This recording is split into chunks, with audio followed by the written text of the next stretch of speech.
boboni mana muxlislari bu kishini topdik. Mana endi yana bitta boshdan shu ashulasini aytadilar. Qani Hofiz aka boshlansa.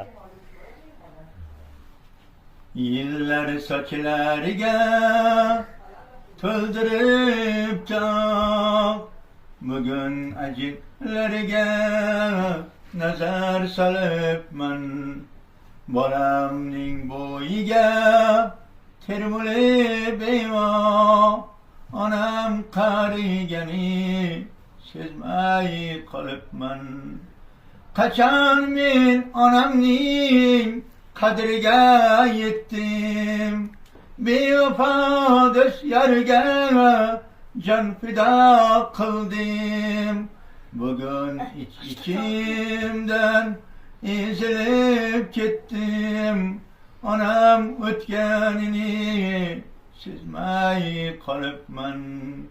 Bugun ichimdan ezilib ketdim, onam o'tganini sezmay qolibman. Dunyoga dunyo deb yugurib keldim, bormisan sog'indim, kel desa keldim. Duoga qaltirab qo'l ochgach bildim, onam o'tganini sezmay qolibman. Duoga qaltirab qo'l ochgach bildim, onam qarigani sezmay qolibman. Yurakdan quchdimu yuragim pora, meni deb o'zidan kechgan bechora. O'zim bilan o'zim bo'ldim ovora, o'zim bilan o'zim bo'ldim ovora.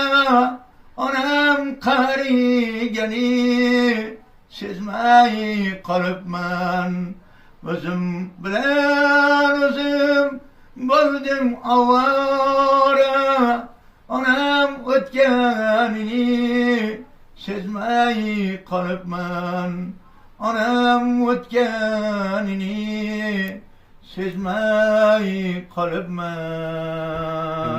Yashang rahmat.